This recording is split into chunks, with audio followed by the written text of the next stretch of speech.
Shalom, mis queridos, mis amados hermanos, les saludo con la bendita paz de nuestro Señor Jesús. Estamos iniciando el día gracias a nuestro Dios, con más agradecimiento porque estamos iniciando con este culto matutino de hoy. Es la bendición más grande que podemos tener, alabar a nuestro Dios y recibir sus bendiciones. Así que hoy iniciamos este culto matutino con una oración. Oremos. Amantísimo Padre Celestial, te damos las gracias porque tuvimos una noche de descanso y recuperación. Y además tenemos, Señor, este momento en tu presencia entregando este culto, Señor.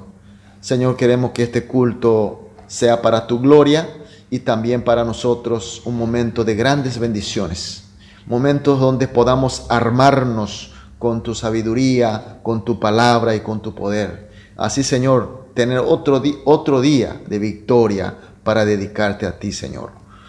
Dejamos totalmente en tus manos y oramos en el nombre de Jesús. Amén. Gloria a Dios. Adoremos a nuestro Dios con una alabanza.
Fallará, cielo y tierra pasarán, mas tu palabra permanecerá. Tu palabra, vida abundante, tu palabra nunca fallará.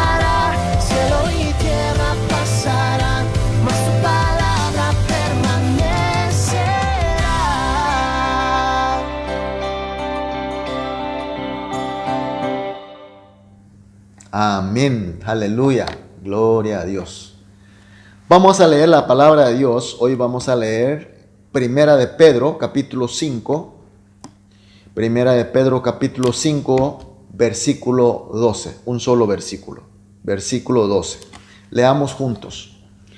Por conducto de Silvano, a quien tengo por hermano fiel, os he escrito brevemente, amonestándoos, testificando que esta es la verdadera gracia de Dios, en la cual estáis.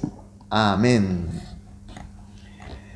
Mis queridos hermanos, vemos que el versículo que acabamos de leer inicia diciendo, por conducto de Silvano, a quien tengo por hermano fiel. Silvano, ¿quién es Silvano? Silvano es el nombre latinizado, romanizado de Sila.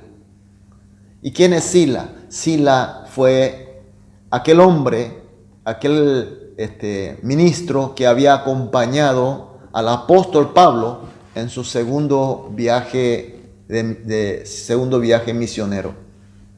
Sila sirvió fielmente al ministerio de evangelización y también de la misma manera sufrió todas las persecuciones con este apóstol Pablo.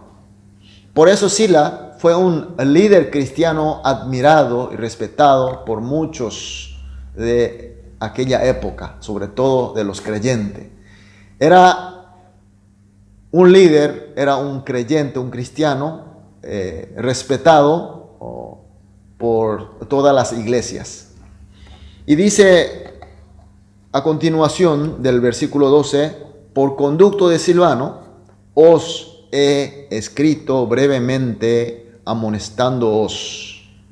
Y acá con esta expresión podemos presumir que Silvano tal vez fue el escriba de Pedro. Todo lo que Pedro quería decir en esta carta, Silvano tal vez fue el escritor, el escriba, y a la vez portador de esta carta. O tal vez fue solamente portador. Hay muchas versiones al respecto. Pero más seguro de todo, por este versículo podemos entender que Silvano fue el portador, al menos, de esta carta de Pedro. Y continúa diciendo en el versículo 12, y testificando que esta es la verdadera gracia de Dios. Pedro está garantizando que su propia carta es la verdadera gracia de Dios. En otra palabra, que es la palabra de Dios. Surge entonces una pregunta, ¿cómo uno puede decir por su propia carta que es la carta, que es la palabra de Dios?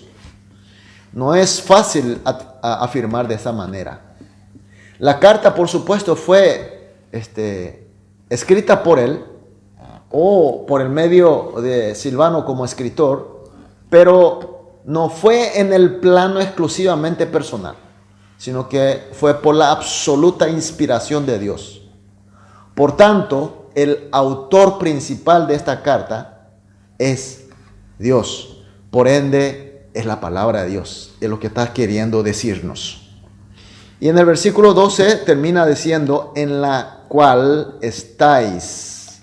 Y aquí el verbo estáis es la traducción del griego original stete. Stete significa más que estar. Estar pero con una fuerza, estar con firmeza. Entonces está diciendo que esta carta que está llevando Silvano, escrito por supuesto por Pedro, pero sin embargo es la gracia de Dios, es la palabra de Dios en la que los hermanos, los creyentes, los lectores de esta carta debe permanecer firmemente lo que está diciendo. Entonces, mis queridos hermanos, así como para los que estaban destinados a esta carta de Pedro, que era la palabra de Dios, y que esas personas, los creyentes, deben poner en ella con firmeza, teniendo la plataforma firme, una roca firme, para que puedan acercar, leer, meditar, aprender y vivir según la gracia que se recibe. Así también, mis queridos hermanos, tenemos nosotros una gran bendición, una gran gracia de nuestro Dios, que es la Biblia. Tenemos la Biblia completa. Ya no hay nada que agregar, ya no hay nada que sacar. Son 66 libros que tenemos como palabra de Dios. Y cuando nosotros revisamos los 66 libros, nos damos cuenta que sí, escribieron los hombres, pero siempre bajo total, absoluta inspiración de Dios. Por tanto, los 66 libros que tenemos es la verdadera gracia de Dios. Es la autoridad máxima de Dios que nos dio a nosotros para nuestro vivir. Por tanto, mis queridos hermanos, como dice hoy la palabra, la Biblia debe ser la base firme y la autoridad máxima de nosotros, que pertenecemos al reino de Dios. Este año la iglesia decidimos que tengamos como lema la iglesia que prepara la tienda. La iglesia que prepara la tienda. Es decir, la iglesia que prepara para lo venidero. Y en estos meses de enero, febrero y marzo, especialmente insistimos que nuestra preparación debe ser con la palabra de Dios y con la oración. Entonces surge la pregunta: ¿estamos firmes? ¿Estamos realmente acompañando, viviendo la palabra de Dios? ¿Estamos recibiendo la gracia de Dios a través de la palabra de Dios? ¿Por qué insistimos tanto esto? ¿Por qué insistimos preparar la tienda con la palabra de Dios? Estar firme con la palabra de Dios. La palabra inspirada por Dios. Es finalmente para beneficio nuestro. Para que seamos mejor y seamos más bendecidos por Dios, mis queridos hermanos. Por eso esta mañana vamos a orar de esta manera. Vamos a orar juntos, como siempre hacemos en todos los cultos matutinos. En primer lugar, vamos a orar así: que creamos a la Biblia como la palabra única de Dios, inspirada especialmente, y que la tengamos siempre. No solamente tener en forma física, sino realmente leer, meditar y convivir. En segundo término, vamos a orar que estemos siempre firmes en la gracia de la palabra de Dios. Es decir, vivir, que la palabra de Dios sea nuestra base fundamental, nuestra plataforma de nuestro vivir cotidiano. Por último, que podamos compartir la gracia recibida con nuestros prójimos. No solamente ser bendecidos nosotros, sino que la bendición podamos compartir con nuestros prójimos. Vamos a orar de esta manera juntos. Después de esta oración, cada uno seguiremos orando individualmente y de esta manera comenzamos el día. Vamos a orar. Amado Dios, muchas gracias, Señor, por tu palabra. Muchas gracias, Señor, por tu exhortación. Ahora, Señor, pedimos, conforme el versículo que compartimos, Señor, que todos nosotros creamos a la Biblia como la única palabra de Dios, como la revelación especial tuya que nos permitiste, y que la tengamos siempre, leyendo, escuchando, meditando y viviendo, Señor. Y en segundo lugar, Señor, pedimos que la palabra de Dios sea nuestra plataforma firme, donde estemos, Señor, parado, donde estemos, Señor, basado nuestra vida en la gracia de tu palabra, Señor. Por último, Señor, esta gracia no sea solamente para nosotros, que nosotros, con la gracia que recibimos, podamos portar, podamos llevar, podamos compartir con nuestros prójimos, Señor. Dejamos totalmente en tus manos y oramos en el nombre de Jesús. Amén.